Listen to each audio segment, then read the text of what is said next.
Saya akan melanjutkan perkuliahan kita hari ini. Dan kita akan membahas soal bab 8 ya, yang kemarin masih tersisa berapa? Kalau tidak salah masih 6 nomor lagi ya. Oke. Saya berharap kita bisa menyelesaikan itu.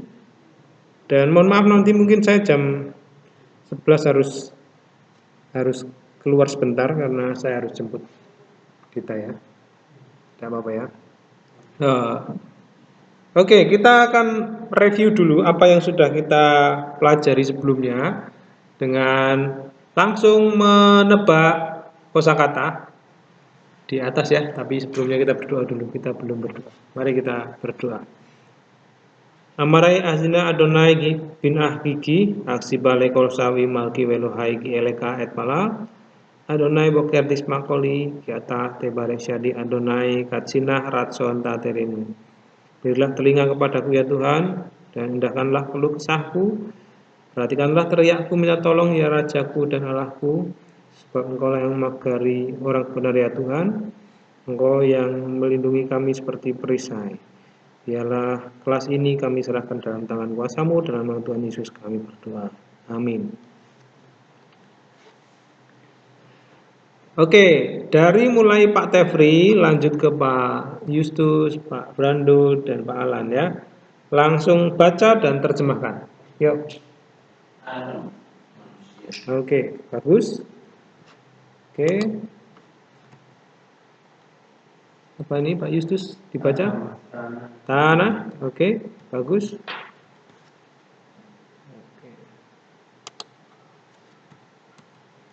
Apa ini Pak? Terang, oke.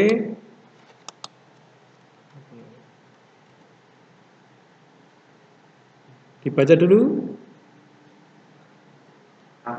Akal. Ada yang tahu? Akal. Oh ini bab 6 ya, bab 6 belum mungkin. Ini makan ya. Oke ini, yang ini. Apa? Kepada, oke bagus. Langsung diterjemahkan, dibaca. Allah, oke. Berkata, bagus. Apa? Dibaca. Dibaca dulu. Eretz, oke. Apa ini? Eretz itu negeri, tanah atau bumi, oke. Bisa? Perempuan?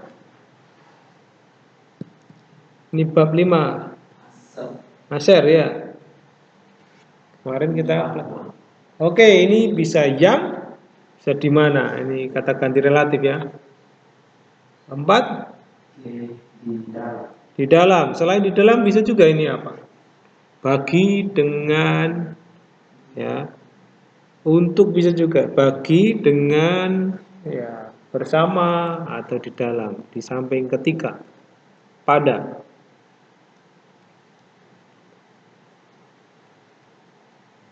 Dibaca dulu, dibaca, nggak usah mikir, dibaca. Apa? Bo. Jangan tutup mulutnya ya supaya kelihatan. Bo. Ya, apa artinya?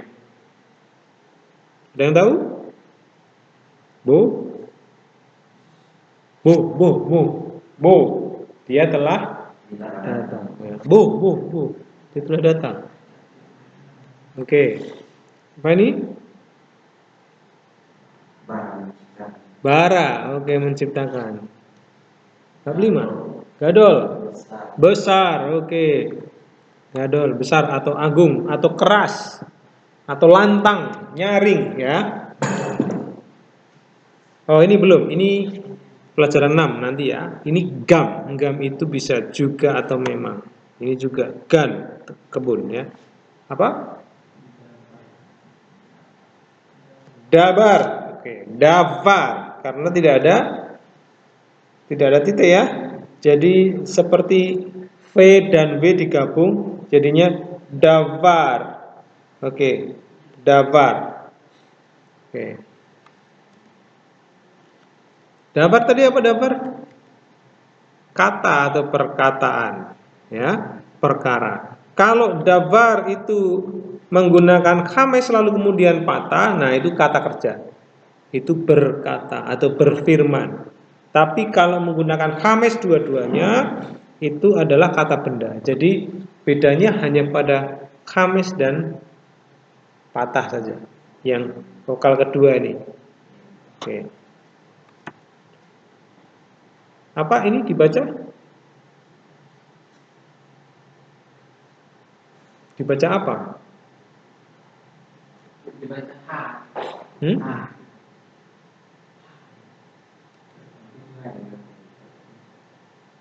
Ini vokal apa? Ya kalau lupa dibuka vokalnya, jangan vokal apa ya.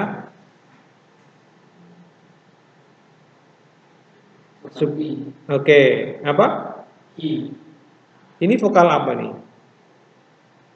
A, E, I, U, O. Yang mana? Dilihat. Kalau lupa dilihat. Supaya nggak lihat-lihat dihafalkan.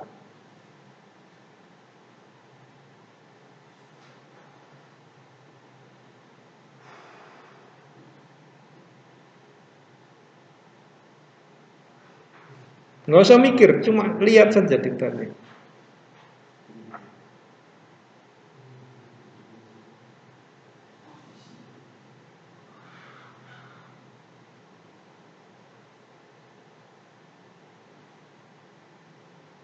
Vokal apa ini? S. Wah, vokal masa S. U. Hah? U. Yakin? Yakin nggak ini vokal U? Kalau U dibaca apa ini? Jadinya. Ini huruf apa? A. Ini tanda apa? Vokal apa?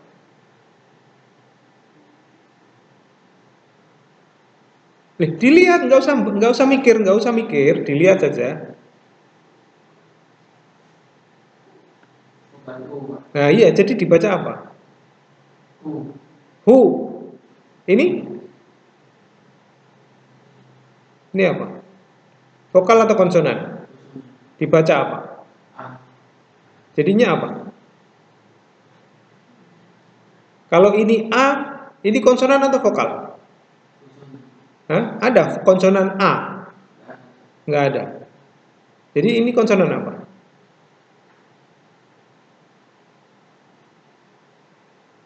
Ini alef ya, bukan A. Dan ini tidak dibaca karena ini huruf perhentian. Ya, kalau ada seperti ini namanya dihentikan jadinya. Ya. Jadi dibaca apa? U. Hu. Hu. Ya. Oke, supaya tidak membaca, tidak buka-buka vokal diapakan Pak Brandu? Diapakan? Di diktatnya diapakan? Dihafal. Iya. Vokal ada berapa lah? Ada berapa saja Pak Brandu? Bahasa Indonesia dulu. Ada apa saja? I. Hah? Vokal itu apa saja? A, A. I. U. U. Oke, sekarang saya mau tanya, vokal A dalam bahasa Ibrani apa saja namanya?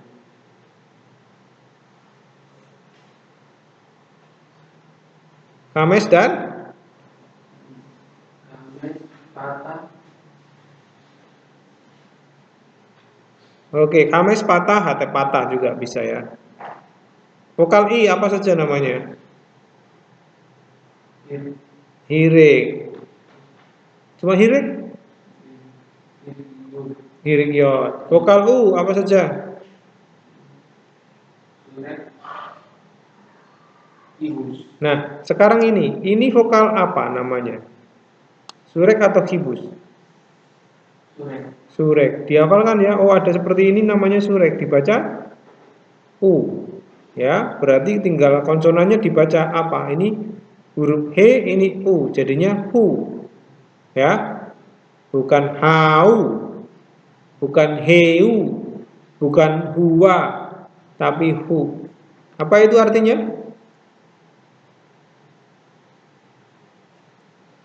Ada yang tahu? Ya, ini dia. Apa Pak Brando?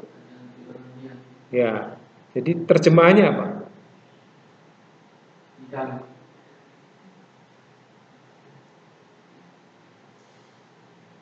Kata ganti orang dia, terjemahannya di dalam. Maksudnya gimana? Ya, terjemahannya apa? Yang lain? Terjemahannya apa? Dia. Apa Brando? Iya.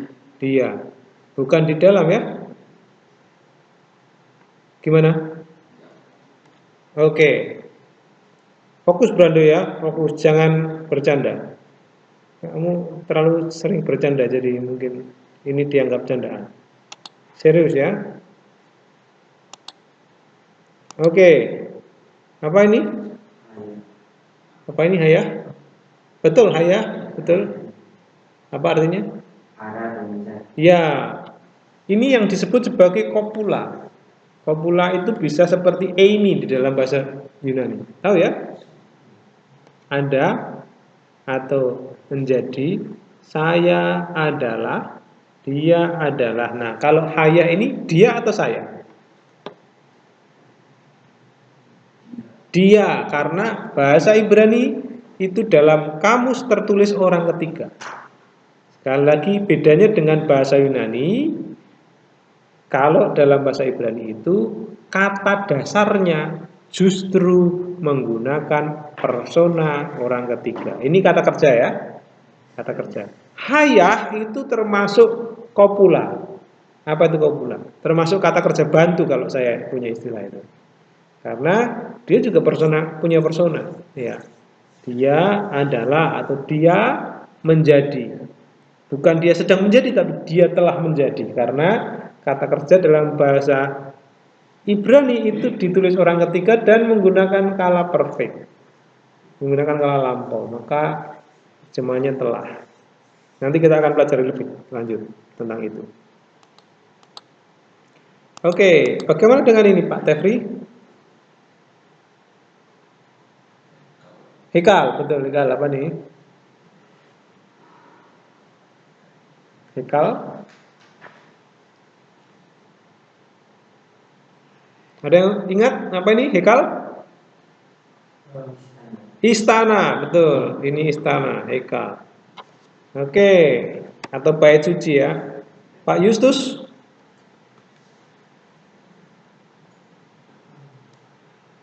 Halak. Berjalan, ya, halak. Pergi atau berjalan ya. Ini belum. Ini dibaca apa? Koma. Ya, koma itu artinya tembok atau tembok kota. Ini sudah.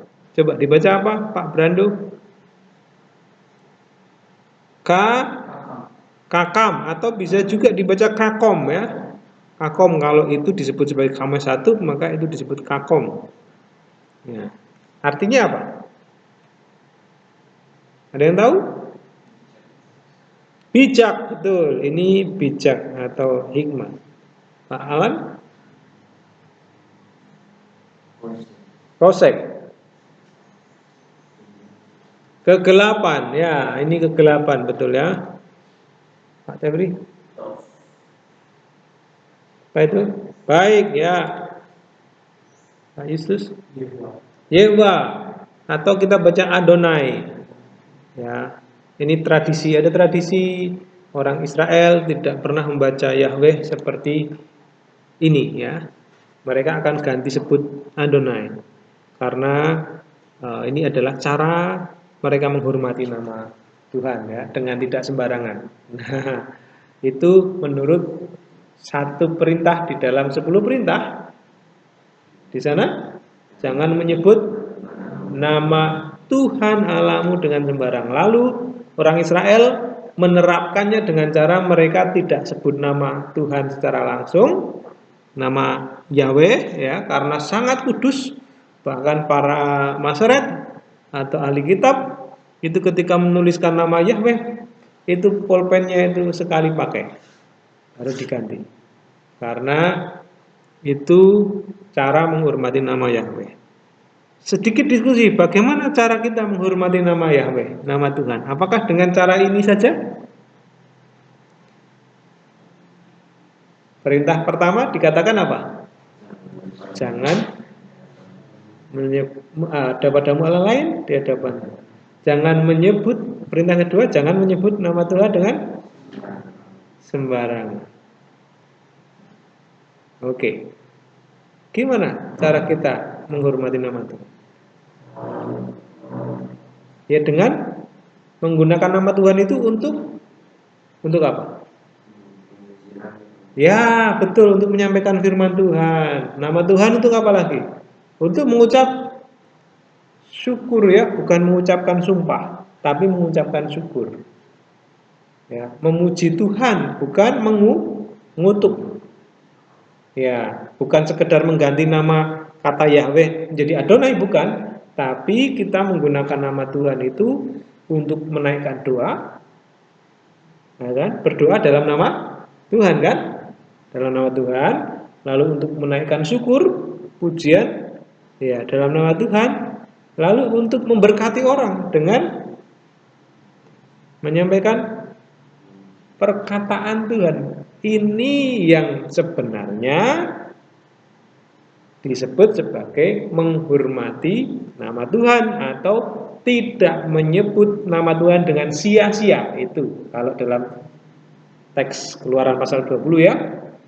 Nah, pertanyaannya apakah kita berhasil menggunakan nama Tuhan itu dengan cara seperti itu? Oke, ada yang berhasil, ada yang tidak. Yang tidak contohnya seperti apa?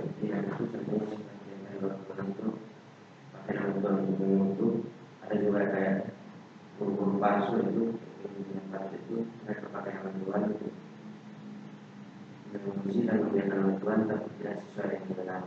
Iya. Ada yang pakai nama Tuhan dengan untuk cari keuntungan sendiri ya. Contohnya apa? Karena saya di Rote, ada orang datang bahwa dia punya hak, atau punya pilihan, dan Tuhan berkata dalam dia. Sebenarnya, dan akhirnya terbongkar dia sendiri mengaku dia sebenarnya itu mencari uang. Oh, dia mengaku dia punya penglihatan ya. Saya mendapatkan penglihatan bahwa kamu itu punya uang, kalau uangmu nggak dikasih sama saya kamu kena penyakit, begitu ya? Nah itu pakai nama Tuhan ya. Orang sering undang dia untuk berdoa. Betul. Pakai nama Tuhan semua itu ya. Bagaimana dengan kita? Apakah kita pernah gagal untuk menggunakan nama Tuhan dengan hormat? Kapan kita pernah tidak menghormati Tuhan?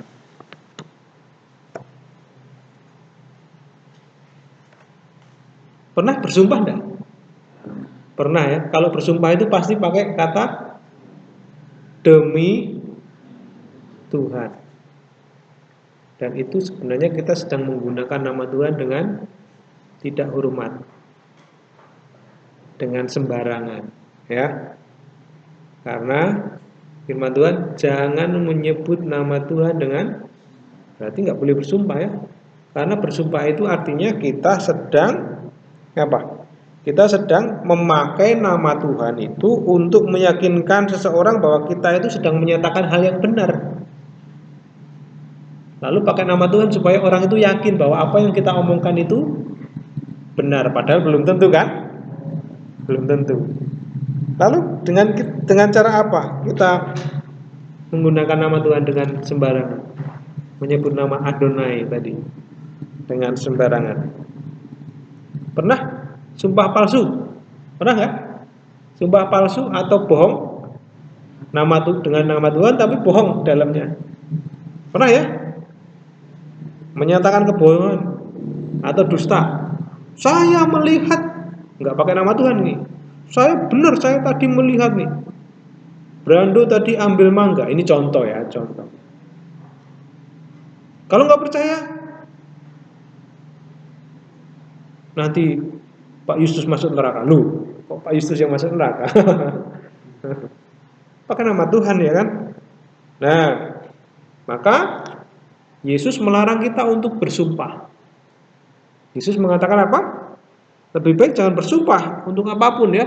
Sekalipun kita di pengadilan disuruh bersumpah, ya kan? Tuhan Yesus bilang jangan bersumpah dalam hal apapun. Tidak boleh ya. Terus Yesus berbicara bagaimana? Ya hendaklah kamu katakan iya, kalau memang iya. Tapi jika tidak, hendaklah katakan tidak. Ya katakan sejujurnya saja, nggak perlu pakai sumpah. Nggak perlu pakai sumpah. Jadi cara kita menghormati Allah bukan sekedar mengganti nama atau menyebut nama Yahweh itu dengan Adonai, tapi menyebut nama Tuhan dengan hormat itu adalah ketika kita berbicara sesuai dengan kenyataan, alias jujur, atau kita menggunakan nama Tuhan untuk apa? Untuk memberkati banyak orang, untuk mendoakan orang, ya gitu. Untuk memuji Tuhan, itu cara kita memuliakan nama Tuhan dengan hormat. Ya. Nah, pertanyaannya apakah kita berhasil seperti itu? Tadi Pak kadang-kadang berhasil, kadang-kadang gagal. Banyak gagalnya atau banyak berhasilnya? Ya, banyak gagalnya. Kapan Brando gagal? Kok tarik nafas panjang? Aduh, Pak Agus ini dijawab malah ganti tanya lagi, ya kan? Lebih baik diam saja. Kapan kita gagal menyebut nama Adonai dengan hormat? Caranya itu kayak kegiatan rohani atau kebaktian gereja itu bisa kebaktian atau kegiatan rohani itu langsung kita banyak katakan banyak alasan dari gereja dan kegiatan rohani sering dalam pembicaraan itu sering kata-kata yang benar, kata-kata yang salah. Oke. Kalau dalam kehidupan sehari-hari seringkali kita mengungkapkan kata-kata kutuk yang tidak pernah kita sadari. Contoh, kalau kesandung bilang apa? Kalau kesandung bilang apa? Tuhan Yesus biji mata. Kok biji mata? Tuhan Yesus biji mata. Gimana itu? Apakah itu bukan menyebut nama Tuhan dengan sembarangan? Itu sebenarnya seperti umpatan ya. Umpatan. Bukan doa tapi umpatan. Baru kalau ada kita naik motor, orang salib dari kanan atau dari kiri, mati kau. Itu berarti kita sedang menyampaikan kata-kata kutuk, mati kau, mampus kau, ya kan? Itu kata-kata kutuk. Padahal kematian, hukuman itu adalah milik ya hak Tuhan yang atas kehidupan manusia itu milik Tuhan. Jadi kita gagal ya. Ketika kita dalam kesesakan, apakah kita berdoa dalam nama Tuhan? Jangan-jangan kita lebih cepat mengeluh daripada berdoa. Apakah kita sedang menghormati nama Tuhan kalau begitu? Berarti kita gagal atau berhasil menyebut nama Tuhan dengan sembarangan. Kita gagal melakukan hukum ini kan? Lebih sering gagalnya atau berhasilnya? Pasti lebih sering gagal. Ya. Tapi Yesus melakukan perintah ini. Pertanyaannya, kapan Yesus menyebut nama Tuhan dengan hormat? Saya ingin saudara, sambil saya pergi untuk menjemput Dita, saya ingin saudara membuka Alkitab, bawa Alkitab ya. Ini kalau belum silahkan ambil. Yohanes 17. Silahkan ambil dulu.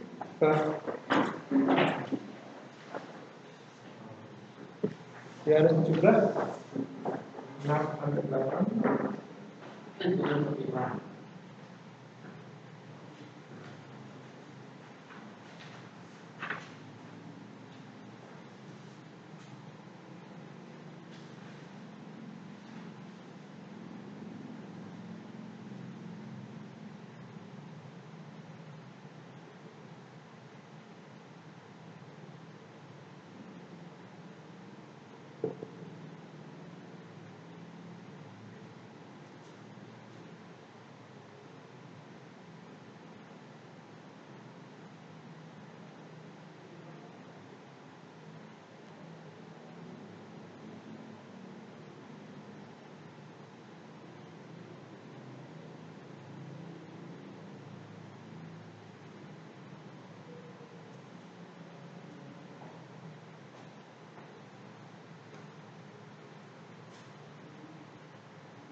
Kalau Alkitab ayat-ayat itu nanti untuk menjawab pertanyaan itu. Saya keluar sebentar, saya akan jemput ya.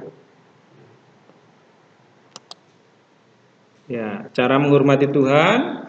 Kalau orang Israel menyebut kata ini dengan kata yang lain, kata Yahweh dengan kata yang lain, bagaimana kita menghormati Tuhan?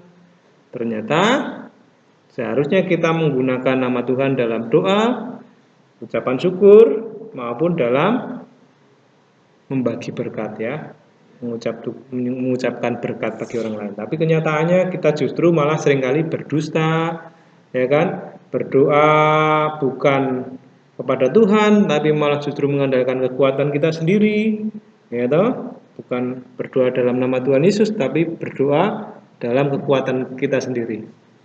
Nah, bagaimana Tuhan Yesus menyebut nama Tuhan dengan hormat? Apakah Yesus melakukan hukum ini dengan sempurna? Dia melakukan ini dengan sempurna. Yohanes 17, kapan? Atau ketika apa, saudara-saudara? Apa? Ya, ini adalah contoh tindakan yang membuktikan Yesus mentaati perintah yang apa? Yang kedua ini ya. Jangan menyebut nama Tuhan dengan sembarangan. Ya, ini perintah yang kedua. Yesus berdoa. Ada pertanyaan? Pak, Yesus berdoa. Kan harusnya bertanya ya. Yesus kan Tuhan. Kenapa dia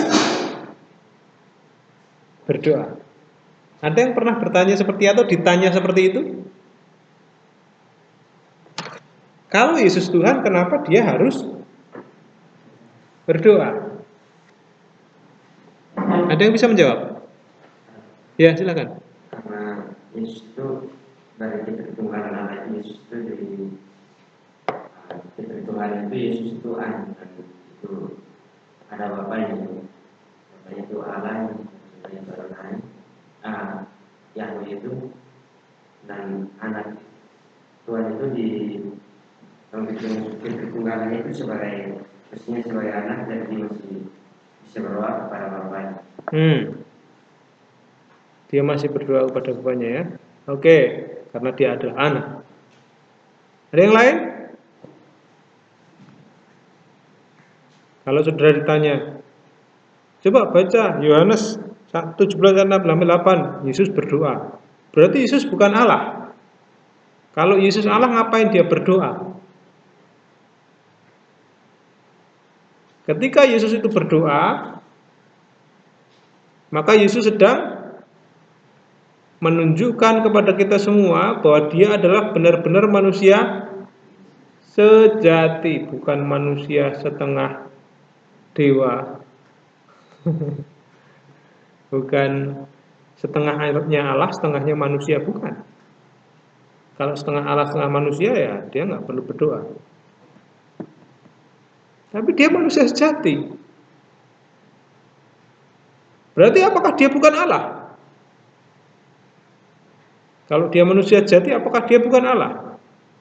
Inilah yang disebut sebagai ekenosen, mengosongkan dirinya. Dalam surat Paulus, kita diajarkan untuk merendahkan diri seperti Yesus yang tidak mengenakan keilahiannya. Maka ketika dia berdoa, dia itu seperti orang yang mengosongkan dirinya, menghambakan diri serendah-rendahnya. Dan dari situ dia menunjukkan ketaatan yang sempurna terhadap hukum ini. Apa pentingnya ketaatan Yesus bagi kita? Ingat, Yesus melakukan ketaatan terhadap hukum Taurat itu supaya dia menjadi korban yang sempurna. Ingat, ketika kita membaca kitab Imamat dan kitab Keluaran, masih ingat bagaimana cara orang Israel zaman dulu itu mencari pengampunan dosa? Apa yang dikorbankan? Apakah sembarangan domba? Domba yang seperti apa? Yang tidak bercacat, yang umurnya 1 tahun, yang harus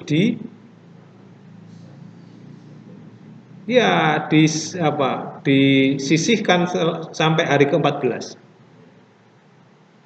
Artinya korban itu adalah korban yang sempurna. Yesus adalah anak domba yang dikorbankan bagi dosa-dosa kita. Dia juga harus sempurna, termasuk dalam melakukan hukum perintah Allah ini, hukum Taurat.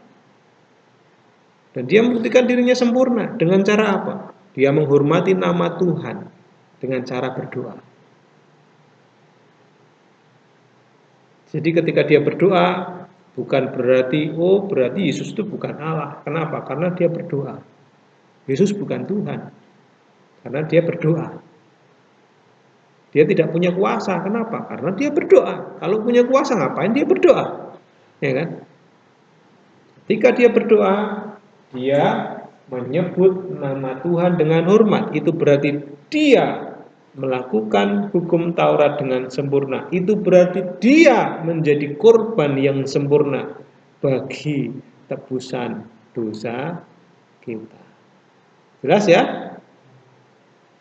Kalau ada pertanyaan boleh ya. Pak, ini pelajaran bahasa Ibrani, pelajaran kata benda kok bisa sampai kepada Yesus Kristologi, ini gimana? Ya kan kita memang pelajaran kita itu semua mata kuliah tujuannya adalah menemukan hukum dan Injil. Kalau kita bisa sambil jalan sambil menemukan hukum dan Injil, wah itu memang tujuannya seperti itu. Ya, kalau nggak ketemu sekarang ya nanti ketemunya. Ya puji Tuhan kita mendapati kata Yehwah yang sering dibaca sebagai Adonai, sebagai bentuk penghormatan terhadap nama Tuhan. Nah, itu yang dikehendaki Allah, itu hukumnya. Memang menghormati Tuhan itu adalah hukum yang kedua. Tapi bagaimana caranya kita berdoa? Caranya kita menghormati Tuhan. Seperti Yesus yang menghormati hukum Taurat. Dengan cara berdoa, dia berdoa. Menyebut nama Tuhan dengan hormat. Dengan cara apa lagi? Lukas 6 ayat 12.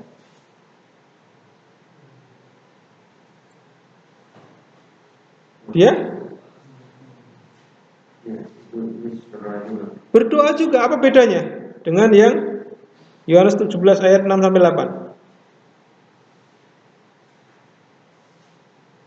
Sama-sama berdoa ya.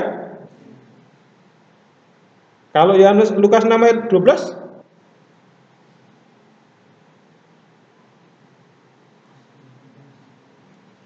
coba Yohanes 17 ayat 25 sampai 26. Coba dibaca. 25 26.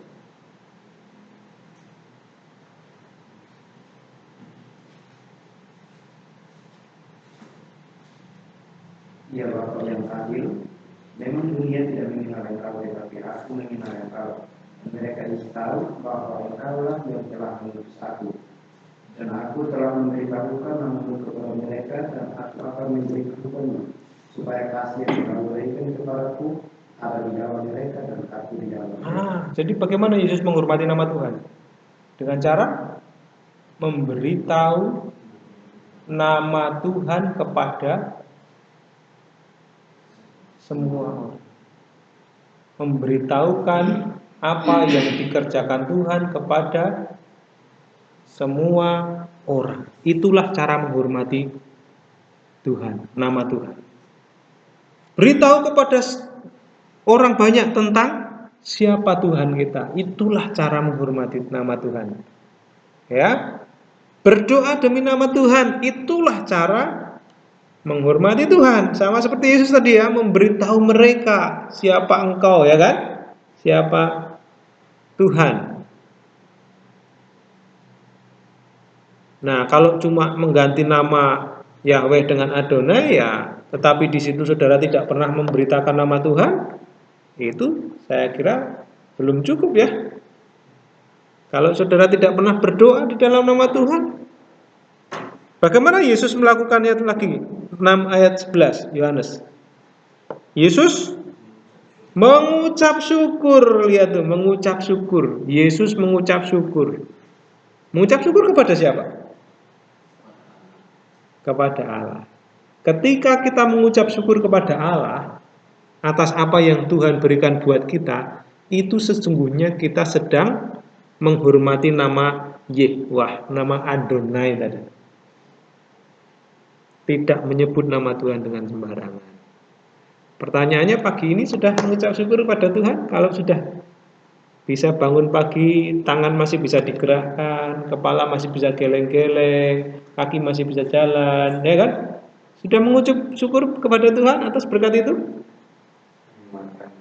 Nah, apakah renungan pagi itu di dalamnya ada kesempatan untuk mengucap syukur kepada Tuhan? Ada ya? Apa yang saudara syukuri?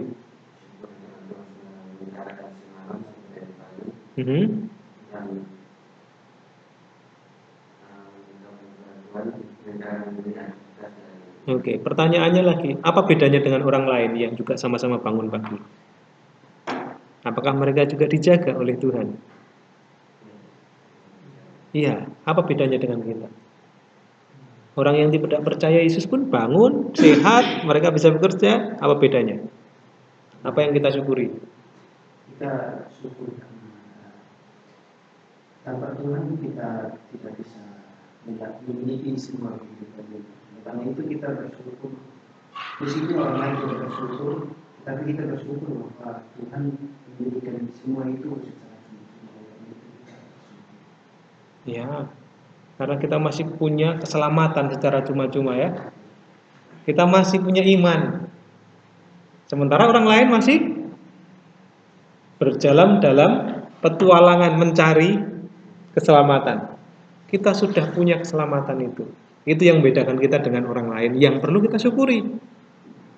ya. Sama-sama orang bangun pagi sehat, tetapi bedanya kita bangun pagi dan sehat dan masih memiliki iman yang menyelamatkan. Itu yang kita syukuri.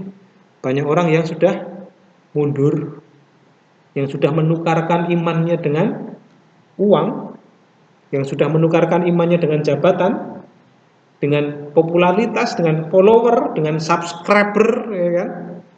Tapi kita masih bisa menikmati berkat keselamatan yang tak terkira. Itu berkat yang kita syukuri. Dengan cara begitu kita menghormati nama Tuhan. Oke, apalagi yang kita syukuri?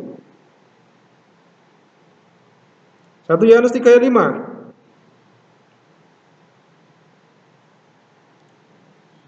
Yesus telah dia menyatakan bahwa dirinya menyatakan dirinya telah menghapus segala dosa. Nah, itu dia. Dia menghapus dosa. Siapa sih yang sebenarnya berhak menghapus dosa itu? Hanya Tuhan saja. Ketika Yesus menyatakan dirinya telah menyatakan dirinya menghapus segala dosa, itu dia sedang menghormati nama Tuhan. Ya. Dan yang terakhir, bagaimana Yesus menyelamatkan kita dari kegagalan? Kita gagal tadi ya.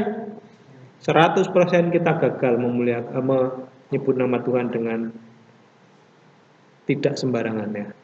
Ternyata kita sembarangan semua menyebut nama Tuhan ya. Dengan cara apa Yesus menyelamatkan kita? Cara pengakuan Tuhan Yesus yang sekali-sekali. Ya, dia menyucikan kita dari segala dosa kita di atas sekali-sekali. Termasuk dosa pelanggaran terhadap hukum yang kedua ini. Segala dosa berarti termasuk hukum yang kedua ini. Bukan berarti karena kita sudah dihapus dosanya ya sudah saya terus menerus berbuat dosa saja Pak. Tidak, tapi justru kita hidup di dalam penebusan. Oke, itu mengenai kata Adonai ya, Yahweh. Jadi satu kata kita bisa kemana-mana kan? Kita bisa berdiskusi kemana-mana. Sekarang kita punya waktu mungkin 24 menit ya. Saya akan menyelesaikan pembahasan kita kemarin sampai nomor berapa? Sekarang 16 ya. Oke, sekarang 16. Saya ingin saudara membacakan bersama-sama 16 1 2 3. Bara.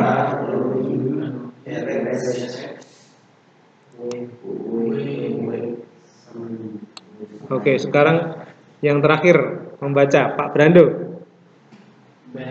Bara. Bukan beres, ini jangan ditebak ya. Eretz. V. Wesamayim. Selesai ya, bukan Wesamayim. Kalau Wesamayim itu masih ada aksen naik sehingga ada lanjutan. Apa terjemahannya? Bersama-sama Allah menciptakan langit.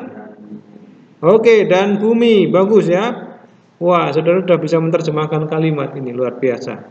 17, kita baca lagi bersama-sama. 1, 2, 3. Gadol, Ahikal, Asher, Bair. Lebih cepat sekarang. 1, 2, 3. Gadol, Ahikal, Asher, Bair. Lebih cepat lagi. Gadol, Ahikal, Asher, Bair. Lebih cepat lagi sendiri. Oke. Coba Brando sendiri.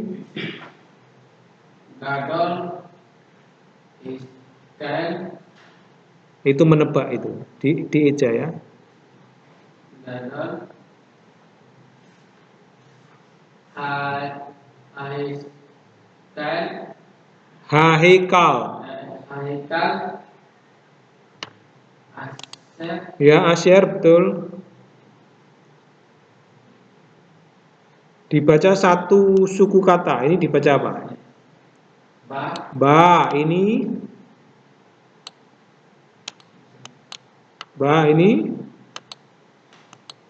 Ya Bukan yar. Ini vokal apa? Bukan yar itu. Vokal apa nih? Ya. Ini loh, ini. Ir. Berarti bair. Oke. Terjemahannya?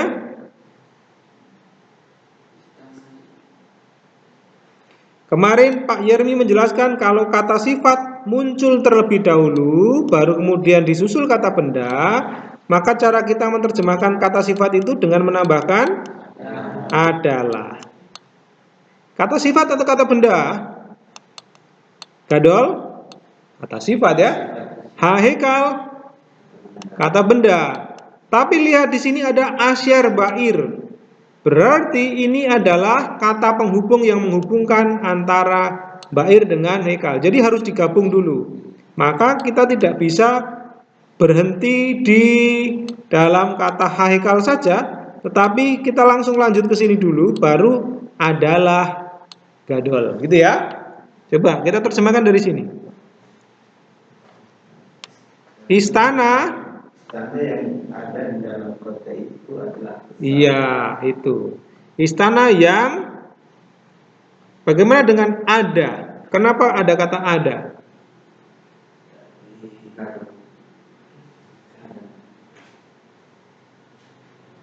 Pak Yustus, bagaimana terjemahnya? Istana yang ada dalam kota itu. Oke, itu tidak apa salah. Saya mau tanya, adanya dari kata apa?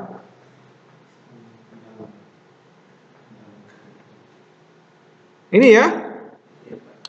Saudara terjemahkan ini ada di dalam. Gitu ya. Apakah bisa diterjemahkan ada di situ? Apakah ada kata hayah di sana? Tidak ada ya? Oke, jadi ada nggak kata ada di sini? Tidak ada ya? Jadi seharusnya istana yang di kota itu. Kalau bahasa Indonesia ya memang harus diberikan yang ada di, begitu ya, kalau bahasa Indonesia. Tapi nggak apa-apa. Adalah besar, tetapi kalau mau ditambahkan ada boleh ya. Nah, sekarang 18. Kita baca bersama-sama. Suara keras. 1, 2, 3. Haya ha Adam kelohim. Apa itu? Ya, manusia ha itu. Jangan lupa ya. Manusia itu hayah menjadi atau adalah juga bisa seperti Allah. Lebih tepat menjadi ya, manusia itu telah menjadi seperti Allah. Telahnya dari mana? Kata kerja itu punya kala perfect. Ya, kala perfect. Nanti kita akan pelajari lebih lanjut tentang kata kerja. Oke, saya mau ditanya ulang. Kenapa di sini menggunakan khames? Kenapa tidak menggunakan patah? Tapi menggunakan khames. Ya, ini RAM-nya sudah lemot.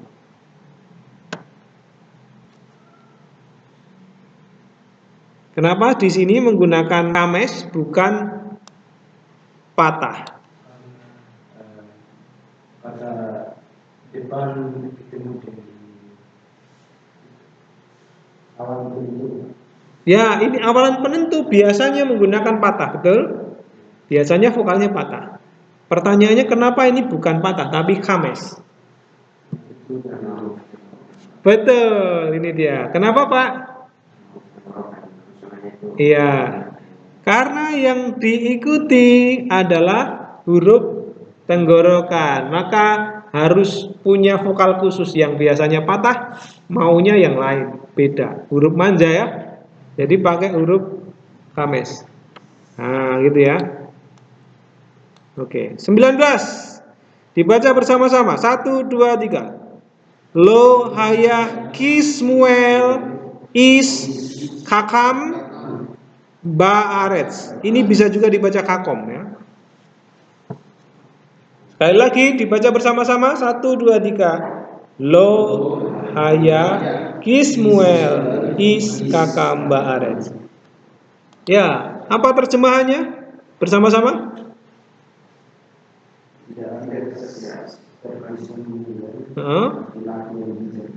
Oke, tidak ada seperti Samuel laki-laki yang bijak. Ada yang di sini ya. Kenapa ada yang? Karena susunannya kata benda mendahului kata sifat, maka atributif ditambah kata yang. Bisa juga dibalik, tidak ada laki-laki yang bijak. Nah, baru seperti Samuel, karena seperti di sini itu keterangan ya. Keterangan kata kerja ya, kata kerja ayah. Jadi keterangan biasanya ditempatkan di akhir. Subjeknya mana? Subjeknya is.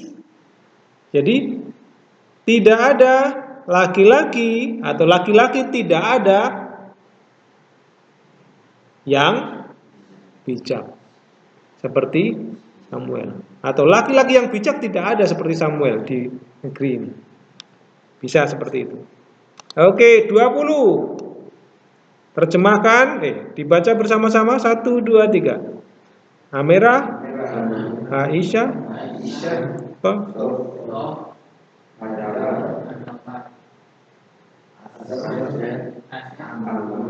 Oke, Brando sedang mengikuti.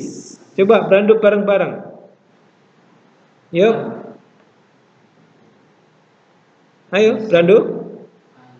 Aisyah ini loh. Ini bukan Aisyah. Amira.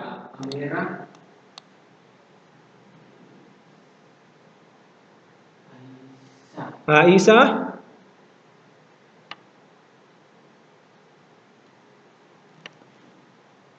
Kalau lupa lihat di Tof.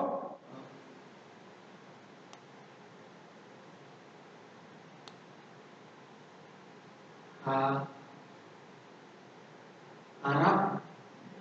Hadabar.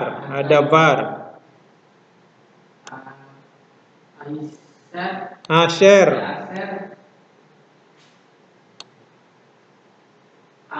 Amar, oke. Terjemahannya Pak Alan?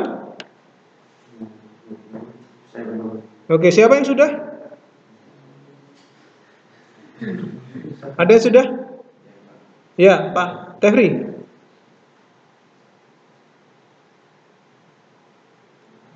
Perempuan yang baik itu berkata hal itu, di mana perempuan itu berkata bijak kepada manusia. Oke, perhatikan di sini. Kita harus jeli melihat hubungan kata dengan kata. Kalau ada hubungannya kita lihat apanya supaya kita bisa tahu oh kata ini berhubungan dengan kata yang ini. Dilihat dari gender. Lihat. Ini cocok enggak? Cocok ya. Ini kata kerja amarah, ini kata benda. Nah, dalam bahasa Ibrani ini ada nomor 2. Perhatikan di sini. Footnote ya. Catatan kaki. Apa bunyinya catatan kaki itu? Kata kerja 3 feminim tunggal yang dipakai dengan subjek feminim akan menambahkan a pada ujungnya. Nah, jadi amarah ini sebenarnya adalah penambahan kata a karena feminim ya subjeknya. Jadi cocok nggak dengan subjek ini? Cocok karena di sini feminim sama-sama a. Nah, berarti Aisyah itu punya kata kerja namanya amera. Perempuan itu berkata. Nah, sekarang lihat di sini ada kata sifat. Apakah kata sifat ini milik dari Aisyah? Perempuan yang baik? Apakah seperti itu? Cocok nggak? Nggak cocok. Kenapa nggak cocok? Tof dengan Aisyah itu nggak cocok. Kenapa? Betul. Karena tof ini maskulin dan tidak berakhir ah, sedangkan isah berakhir dengan A. Jadi tof ini bukan kata sifatnya Isah. Kita pisah ya. Sekarang kita pisah karena ini bukan miliknya. Sekarang ini milik siapa? Kita cari kata yang cocok, yang gendernya sama. Yang mana? Hadabar. Ternyata hadabar ini kata benda yang cocok. Kenapa cocok? Karena sama-sama ya tidak punya akhiran feminim ya. Artinya ini maskulin ya kan. Nah, berarti kata sifat muncul terlebih dahulu sebelum kata benda. Berarti kita harus terjemahkan adalah ya. Kita terjemahkan dulu berarti bagian yang dari sini ke sini karena ada asher. Ya. Ternyata panjang ya ashernya. Perkataan atau perkara yang apa? Yang laki-laki bijak itu katakan kepada bangsa itu adalah baik. Nah, gitu ya. Sekali lagi, perkataan atau kata atau hal yang laki-laki bijak itu katakan kepada bangsa itu, baru kemudian di sini adalah baik. Baiknya di belakang ya. Wah, baiknya di belakang rupanya. Adalah baik. Jadi inilah yang dikatakan Aisyah. Perempuan itu berkata, hal yang laki-laki bijak itu katakan kepada bangsa itu adalah baik. Nah, itu. Agak sulit ya. Karena kita tidak memeriksa mana kata yang cocok dengan kata benda yang lain. Nah, itu kuncinya. Kita harus jeli mencari kecocokan. Ya, mana yang sama-sama feminim, mana yang sama-sama maskulin. Kemarin saudara diajar Pak Yermi ya, ciri-ciri yang maskulin apa, ciri-ciri yang feminim apa. Feminim ada akhirannya apa? Gitu ya. Jadi kalau saudara bilang itu sebenarnya itu miliknya feminim. Makanya kalau teriak jangan ya, itu nanti dikiranya apa? Dikiranya feminim ya kan. Kalau maskulin, woi, wah itu maskulin ya. Wah. Sudah dulu awalnya kaget ketika poli di sini waktu saya pertama kali ke sini bertemu dengan bertemu dengan saudara di sini lalu main poli, badan besar-besar, kulit hitam-hitam. Tapi begitu cemas,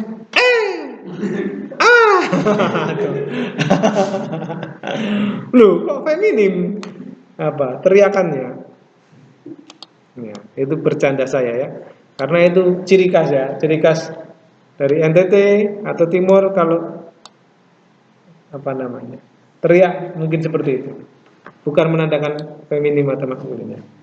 Tapi kalau untuk kata kerja bahasa Ibrani akhiran kata bendanya itu feminim ya. Itu untuk pengingat kita saja. Oke, 21 terakhir. Kita baca bersama-sama. Bayom or Balaila Hosek. Ada kata kerjanya enggak? Ada kata kerjanya enggak? Tidak ada ya. Yang ada kata benda dengan kata sifat. Di dalam siang terang. Di dalam siang terang. Kira-kira di sini ada apa ya? Siang yang terang. Pertanyaannya, or itu kata benda atau kata sifat? benar. Kata benda. Yaum kata benda atau kata sifat? Kata benda juga, dua-duanya kata benda. Jadi barulah di sini ada kata ada atau adalah. Inilah yang disebut kata benda tersebut, kata kerja predikatif, kata benda predikatif ya, menciptakan predikat di dalamnya. Kalau ada dua kata benda berurutan, maka di tengahnya ada kata ada atau adalah. Di siang atau pada siang itu ada terang, pada malam itu ada gelap. Oke, ada kegelapan. Ya, adanya dari mana? Dari mana tadi? Dua kata benda yang Iya, betul. Dari dua kata benda yang berturut-turut, maka muncullah ada. Gitu ya. Muncullah ada. Jadi kalau ada dua kata benda yang berturut-turut, muncullah ada atau muncullah predikat yang tersembunyi. Oke, itu adalah contoh penggunaan kata benda dan kata sifat di dalam bentuk atau gender yang maskulin dan feminim ya, yang maskulin dan feminim. Kita berhenti di sini dan kita akan lanjutkan di bab yang ke-9 ya. Yang ke-9 itu ada jenis kelamin dan bentuk jamak. Ya. Ini kelanjutan dari bab 8. Besok hari Kamis ya, kita akan bertemu dan juga kita akan kuis latihan 6. Latihan 6, kuis latihan 6. Ingat-ingat ya. Ini kuis untuk hari Kamis. Ya. Latihan 6 saja, latihan 5 tidak usah. Ya, latihan 5 tidak usah.